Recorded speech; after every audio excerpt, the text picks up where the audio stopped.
بسم اللہ الرحمن الرحیم۔ شروع اللہ کے نام سے جو نہایت مہربان اور رحم فرمانے والا ہے۔ السلام علیکم معزز دوستو، میرا نام ہے محمد عاصم اور آپ لوگ دیکھ رہے ہیں دا عاصم وائس۔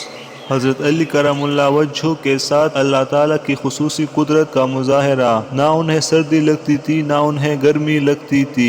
حضرت عبد الرحمن بن ابی لیلہ رضی اللہ تعالیٰ عنہ کہتے ہیں کہ حضرت علی کرم اللہ وجہہ سردیوں میں ایک لنگی اور ایک چادر اوڑھ کر باہر نکلا کرتے تھے اور یہ دونوں کپڑے پتلے ہوتے تھے، اور گرمیوں میں موٹے کپڑے اور ایسا جبہ پہن کر نکلا کرتے تھے جس میں روئی بری ہوئی ہوتی تھی۔ لوگوں نے مجھ سے کہا، آپ کے ابا جان رات کو حضرت علی رضی اللہ تعالیٰ عنہ سے باتیں کرتے ہیں، آپ اپنے ابا جان سے کہیں کہ وہ حضرت علی رضی اللہ تعالیٰ عنہ سے اس کے بارے میں پوچھے۔ میں نے اپنے والد سے کہا، لوگوں نے امیر المومنین کا ایک کام دیکھا ہے جس میں وہ حیران ہے۔ میرے والد نے کہا، وہ کیا ہے؟ میں نے کہا، وہ سخت گرمی میں روئی والے جبہ اور موٹے کپڑے میں باہر آتے ہیں اور انہیں گرمی کا کوئی پرواہ نہیں ہوتی، اور سردی میں پتلے کپڑے میں باہر آتے ہیں، نہ انہیں سردی کی کوئی پرواہ ہوتی ہے اور نہ وہ سردی سے بچنے کی کوشش کرتے ہیں۔ تو کیا آپ نے اس بارے میں کچھ سنا ہے؟ لوگوں نے مجھے کہا کہ آپ جب رات کو ان سے باتیں کریں تو ان سے یہ بات بھی پوچھ لیں۔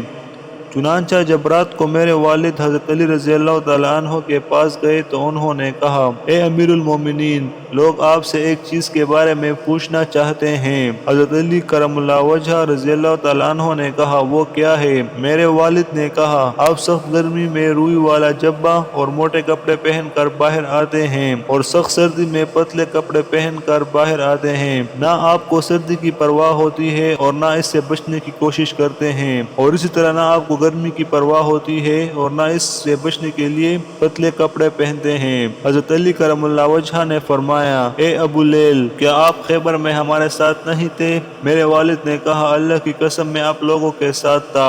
اس پر حضرت علی رضی اللہ تعالیٰ عنہ نے فرمایا، حضور اکرم صلی اللہ علیہ وآلہ وسلم نے پہلے حضرت ابوبکر صدیق رضی اللہ تعالیٰ عنہ کو بھیجا، وہ لوگوں کو لے کر قلعہ پر حملہ آور ہوئے لیکن قلعہ فتح نہ ہو سکا، واپس آ گئے۔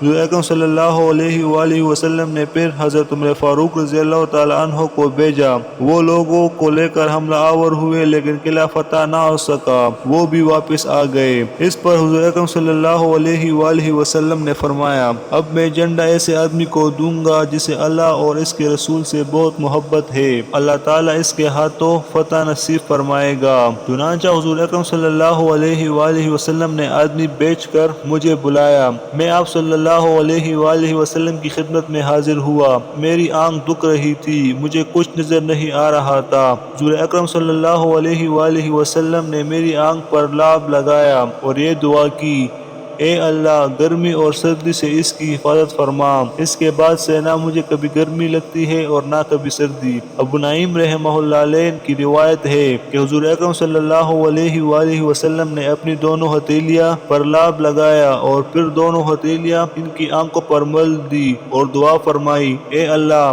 اس سے گرمی اور سردی دور کر دے۔ اس ذات کی قسم جس نے حضور اکرم صلی اللہ علیہ وآلہ وسلم کو حق دے کر بھیجا ہے، اس کے بعد سے آج تک مجھے گرمی اور سردی نے کوئی تکلیف نہیں پہنچائی۔ طبرانی رحمہ اللہ علیہ کی ایک روایت ہے کہ حضرت سوید بن غفلہ رضی اللہ تعالیٰ عنہ فرماتے ہیں، ہماری حضرت علی رضی اللہ تعالیٰ عنہ سے سردیوں میں ملاقات ہوئی، انہوں نے صرف 2 کپڑے پہن رکھے تھے۔ ہم نے اس سے کہا، آپ ہمارے علاقے میں دھوکہ نہ کھائیں، ہمارا علاقہ آپ کے علاقے جیسا نہیں ہے، یہاں سردی بہت زیادہ پڑتی ہے۔ اس پر حضرت علی رضی اللہ تعالیٰ عنہ نے فرمایا، مجھے سردی بہت لگا کرتی تھی۔ جب حضور اکرم صلی اللہ علیہ وآلہ وسلم نے مجھے خیبر بھیجنے لگے تو میں نے عرض کیا کہ میری آنکھ دکھ رہی ہے۔ آپ صلی اللہ علیہ وآلہ وسلم نے میری آنکھوں پر لعاب لگایا اور اس کے بعد نہ مجھے کبھی گرمی لگی اور نہ کبھی سردی، اور نہ کبھی میری آنکھ اس کے بعد دکھی۔ معزز دوستو، اسی طرح کے اسلامی واقعات سننے کے لیے ہمارے چینل کو ضرور سبسکرائب کریں، اور اگر آپ کو یہ ویڈیو پسند آئی ہو تو اسے اپنے دوستوں کے ساتھ بھی ضرور شیئر کریں۔ تو ملتے ہیں اگلی ویڈیو میں، تب تک کے لیے اللہ حافظ۔